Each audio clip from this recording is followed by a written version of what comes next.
Hey, hello guys, welcome back to another video. So today, I'm going to be going over more tips and tricks for Hollow Knight Silksong bosses. Now as you can see in the bottom left there, Trobio seems to be a little bit surprised for some reason. Anyways, now I'm going to go into tips and tricks. So of course, this part, I'm really just going to be going over the Lost Lace fight, and then I'm going to be going over just like the fights I don't have video clips for. So yeah. Anyways, time for the first boss, Lost Lace.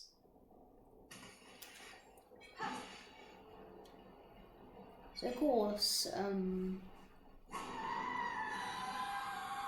I'll just wait for the fight to start here and then I'll give you tips and tricks.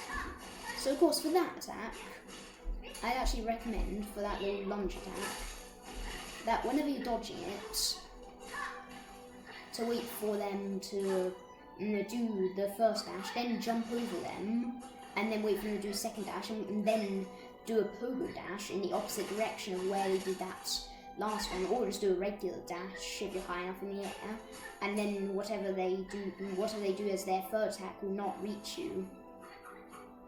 Then of course for the triple slash attack, it's actually good to back away from it rather than instantly just jumping over it, because its hitbox is pretty high, so jumping over is not a very good option. I'm also noticing that my voice is a lot louder for this video than all my other videos. So of course next tip is, whenever they like jump into the air, it's actually pretty good to just go underneath them. Now I don't think you should do it every time, only do it sometimes. So whenever they jump, let me just wait for an example. Okay, can you just do a jump attack, Lost Lace? So yeah, see, whenever they jump, it's good to go underneath them, but not all the time. Yeah, whenever they jump like that, you just want to kind of just either go under them and then do one-shot up slashes, especially if they do the void tendrils after jumping up. And if they just drop down normally, you can just hit them whilst you're behind them after. And you also want to remember that whenever they drop down, they always slide a little bit, and they can parry. You can accidentally parry them on the way down whenever trying to hit them, instead of doing like what you might be intending to do, aka hitting her, which can be annoying. I've gotten hit a few times because of it. And then yeah, that's kind of it for now. I guess also with the jump attack, whenever they do this and drop down, whenever they drop down, they'll drop down at a certain length from where they were originally like jumped up from, depending on how close you are to them as well. And whenever they do drop down, it's good to just go a certain distance away from them. You'll get used to the distance eventually, and then just hit them after. Their jump attack and their regular triple slash telegraphs are also very similar to each other too, so don't get that mixed up. Now I'm finally going to talk about this phase of the fight. So of course, if they spawn in the void tendrils and you can't see her anywhere, that normally means that she's probably going to come out of one of the sets of void tendrils, and then you can there's like a certain pattern on not pattern, there's a certain way she does it.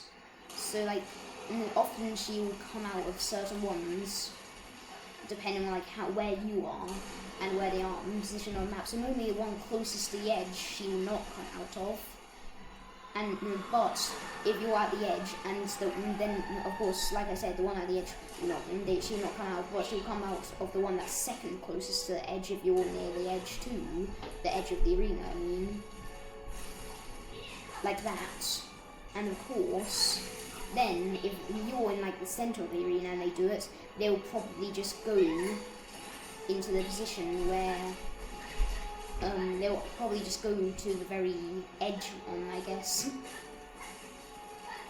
I actually don't really know that well for like if you're in the middle of the screen whenever they do it. But I think like normally they go to the edge. Like it's hard to explain.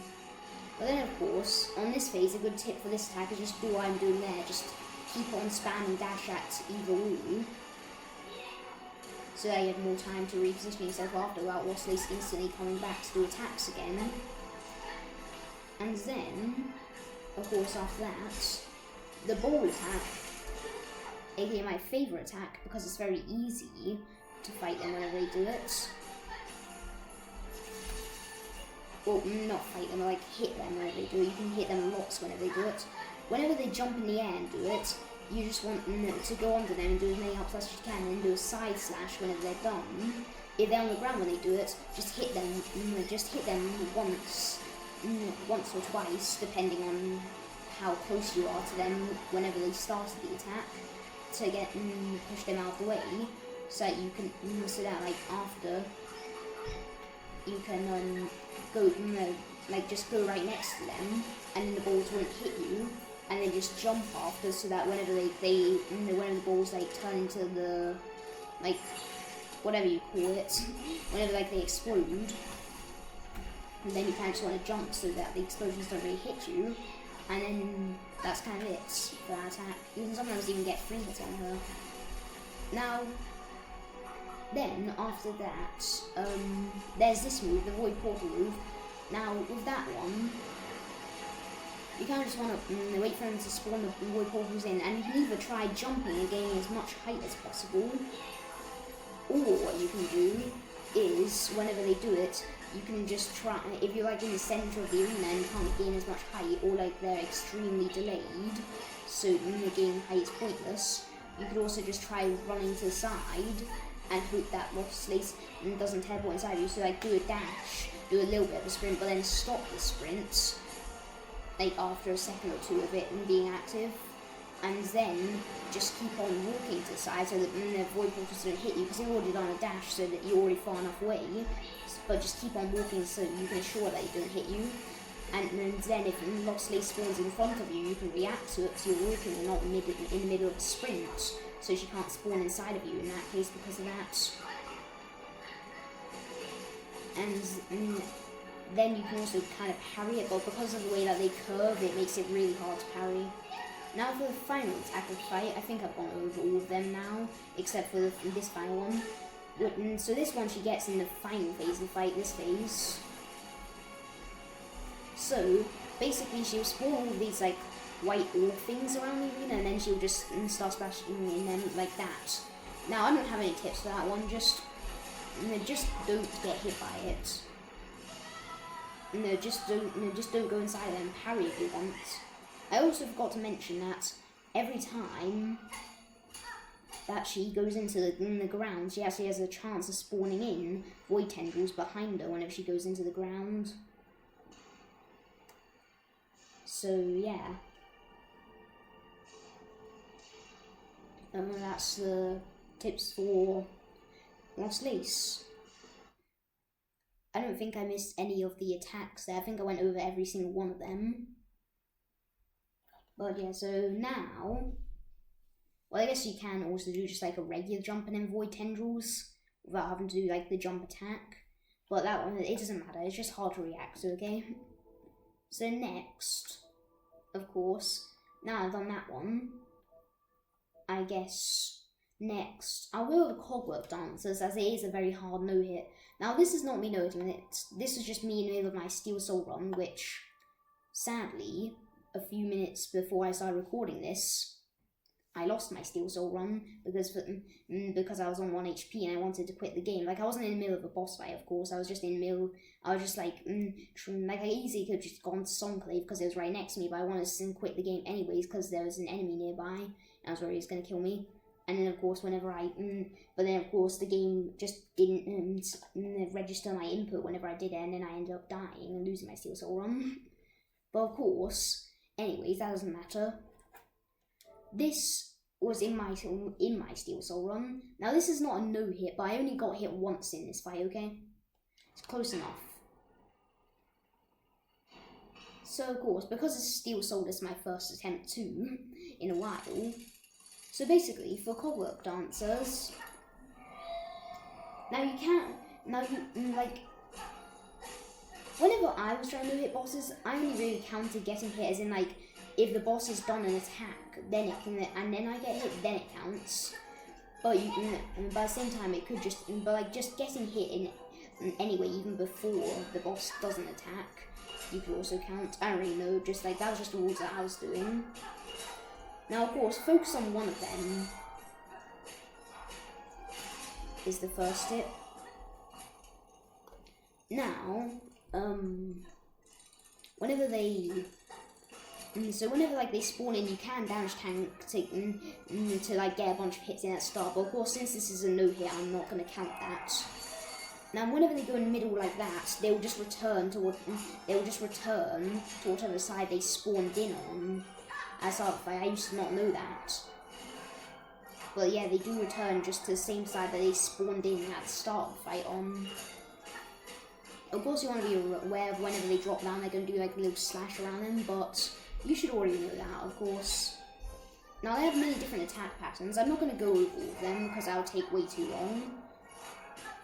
But I do but I have kind of memorized them. But whenever you're fighting them, on the first and second phase, there's a thing they can do where basically, like, they're both on the ground and they're both in the bottom corners. And then what they'll do is one of them will go, like, if you might start attacking one, and then that one you're attacking might go, like, diagonally to get into the middle of the arena, and the other one will sweep across the floor, forcing you to jump. But if you jump, then you get hit by the guy who's going diagonal. So it's really hard to dodge, especially in second phase when you have less time to react to it. And often I'll just parry. Of course, I don't have parry equipped in this fight, because I didn't fight Phantom on this Steel Soul run. Even though it probably would have been worth it. But my regular no hit against Clockwork Dancers, I didn't even use the parry either, so it doesn't even make a difference. But of course, whenever they do that, it's really annoying. So whenever they're both in the bottom corners of the screen, just if it's not on the first phase of the fight, and so then it's fine, just do whatever you want. But if it is on the first phase, then if it's not on the first phase, then just stand still in the middle whenever they're both on the bottom, even at the start of the fight, except for the first phase, of course. I don't know why I keep on saying that. I'm sorry, my videos aren't scripted, okay? So yeah, because of that, it's good to just stay in the middle and just don't attack them whenever they're on the bottom. You can also go behind them at the start. You can go behind them the whole fight as like a cheese strategy. But it's better to just do it at the start of the phase, because I don't really like cheesing bosses whenever no-hitting them. But of course they attack one at a time here, on this final phase fight. See, that's the only time I got hit in the entire fight. And whenever they do the attack where, like, this one, they'll always return to whatever the closest corner they were they'll just return to like the corner they're closest to. Why did it pause? So yeah. So like if one of them is in the bottom left corner, do the attack, and like you go to the bottom left corner, you have to move whenever the attack's over. Otherwise, they're gonna spawn inside of you. So yeah, I did get very bad RNG in this fight. To in this one specifically. Normally your RNG is not going to be this bad, although this is a very RNG based fight. Now in the final phase, do not try parrying them if you have parry equipped. Just don't. It's not good. Just don't parry them in the final phase. Okay? Make sense? And then apart from that, just remember, like, they always do the same attack pattern every time in the final phase too. Now, don't act like you've won the fight once you get to the final phase either, because one time I was speedrunning this game and I ended up losing my speedrun because I kept on dying to them, because I died on the final phase once and I kept on dying over and over normally on one of my speedruns, and like, it's just really annoying dying on the final phase because you tried to parry them. Okay, so just don't do that. So yeah, apart from that, it's very easy fight. So of course then, Now I'm going to go on to the bosses I don't have video clips for. And of course, in the background, you can have fleas. So, for the next boss that I'm going to go over is going to be the Raging Conchfly. Now, of course, there's only really one attack you have to worry about in this fight. So with Raging Conchfly, whenever you're fighting them, you just want to remember that they're fast. Okay, so you just make sure you're reacting to them whenever you're fighting the Raging Conchfly, as they're just extremely fast. They're faster than you think, okay? And then, whenever they do their shoot attack, this is the hard one, they'll often do it in different areas of the screen whenever they do it. And whenever they do it, you need to remember that that the right side of the screen has a lower ceiling than the left side, or at least on the top right corner. So you need to remember that whenever dodging the attack. Often standing in the middle of the arena is good for it, whenever trying to dodge that attack. Where it shoots at you, and then kind of just wait, and then if the shot seems to get close to you, just move to the side. It's very easy, as it's not like it's going to ricochet around the entire arena and then come back. No, like around for like a second round. Like it just goes across the arena once and it breaks. And they can do a second one if they want to as well. But for the most part, it's very easy to dodge. And then, whenever it summons in its minions, it's kind of just regular fight. It's very telegraphed boss, so I don't really give tips for it. You can probably see why I didn't video clip it whenever I note it. Because it's not a very interesting fight. It's pretty easy to know it. It's just a run back that's annoying, but you can just spam call line to get across the entire run back, to skip all the platforming in the run back, if you really want to. So yeah, the next boss I'm going to be going over is well, let me think. I guess the next boss I'm going to go over shall be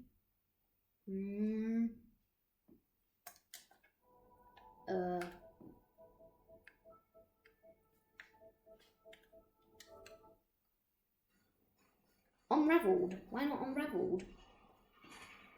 It was the first extremely difficult in this boss to no hit, so why not go with Unraveled? Yay! So with Unraveled, whenever he does his shoot attack and shoots out like the minions, or like whatever they are, just like whenever it shoots out the corpses, you kind of just want to jump over them whenever they go low. So in the first phase of the fight, he always shoot one high and one low. So just react to whichever one goes low and just jump over it, and then just don't jump again after they do the low one. Of course, it's randomized the order they do it in. And then, as well, whenever they get into the second and third phase, they shoot out free. So of course, because they shoot out free, it's much harder. Now what he does is he'll often just shoot out he'll often just shoot out the first one, and then the second one and the third one. Okay? Well, not even often, just all the time. But here's the thing. Whenever he shoots them, they go out much more like centered trajectory than in the first phase of the fight, meaning that often you can just go under them by sprinting, as your sprint hitbox is smaller than regular hitbox. And you actually can hit them, by the way. This little fun fact, you can actually hit them. And whenever they come out, you can't just want to wait once again for them to go lower. It's going to it takes some time to get used to, but whenever you see the one that goes lower than all the other ones, you just kind of want to jump. And then, I don't think they do any other low ones, so then just stand still. and kind of go around like the center of the arena so they all go over you, and be prepared for a dash after, as they'll probably do that.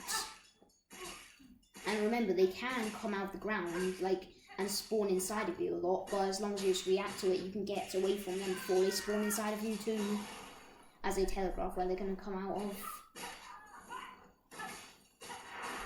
So yeah, next one gonna be, the next boss I'm gonna be going over is well, let me think. What is another good boss I can go over?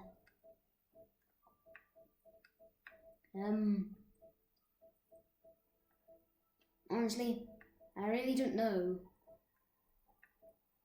There aren't too many bosses that are that difficult to no-hit in this game, really. Well, I guess I'll go over... well, I want to go over Last Judge, but Last Judge is actually pretty easy to no-hit. So I'll go over Phantom. Why not? Phantom was a very hard no-hit. Not too hard, but very hard, nonetheless.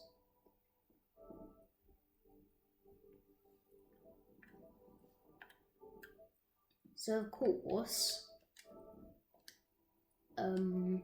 with the Phantom, whenever they jump, they'll normally throw their weapon at you and then pull themselves towards you after, or they'll try doing the parry midair. So of course, just don't try hitting them whenever they're midair. Wait for them to actually telegraph attack, then up slash them if they do throw it, as they can't throw it directly down, so they're not gonna just instantly hit you. So up slash them and then try to get a side slash after. Whenever they do a triple stab attack, remember that they have that like if you jump over them too early, they're gonna turn around and do another triple stab. That's really not much to worry about, and often they just go across half of the arena. So then at the half point of the arena where they're doing it, you have to jump. But if they're like at the edge of the arena, just don't stand in the middle. And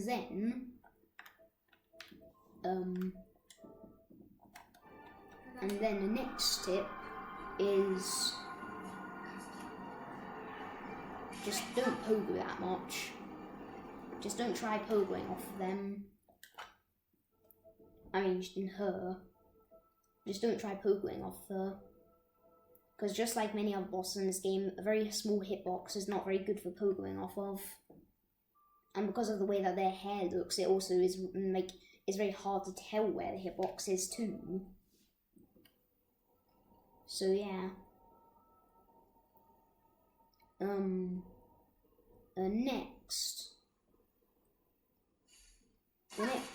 tip for Phantom, I guess, is whenever they parry, you just jump. And remember that whenever they finish their parry, they're gonna go a little bit to the side. They're gonna go like whichever direction like they attack you. And like if you were to the right of them and then they parry you, they're going to like do like the parry attack. And the parry attack actually goes a little bit behind them, so don't just do a small hop to get behind them. It's still going to hit you if you do that.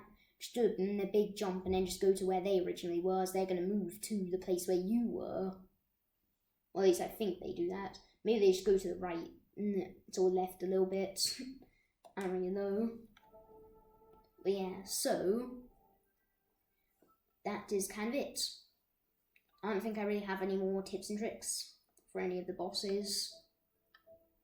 I know I do have tips and tricks for some bosses, like Seth, for example, but really it's just do whatever Hornet tells you to do in the first game. Get good. Maybe that wasn't very clear. Let me say it again. Get good. So yeah. It's really just look out for Seth's combos and stuff. And just stand still. I forgot to even say that about Lost Lace too. Like, staying stationary is a good thing for no-hitting. Especially with bosses that take forever to attack, like Lost Lace and Seth. And then just wait for their attack before dodging rather than dashing around times. Like, especially with bosses that can teleport too. Riveting curve sickle gameplay right here. So yeah, I hope you enjoyed this series. I had lots of fun making it. And I already have plans for my next video. apparently Sea of Sorrow is meant to come out this month too. I don't actually know if that's true or not. I think Sea of Sorrow is coming out this month though. So yeah, I'm excited to do that. Maybe like my next video could be like me playing through Sea of Sorrow. I don't know, but I think my next video is probably just going to be on a challenge run or something. So it doesn't really matter. Okay, so now we can listen to this baby cry. So please like and subscribe, share with your friends and family, and put notifications on. Oh, darn it, messed it up. I was meant to say like, subscribe, not like and subscribe. Silly me. Let me try again. Please like, subscribe, share with your friends and family, and put notifications on. And continue the trend of all the other videos, all the other episodes to the series. Goodbye. But I shall wait another 5 seconds. Maybe 6. Maybe 7. Maybe 8. Maybe 9. Maybe 10. Maybe 11. When am I gonna stop?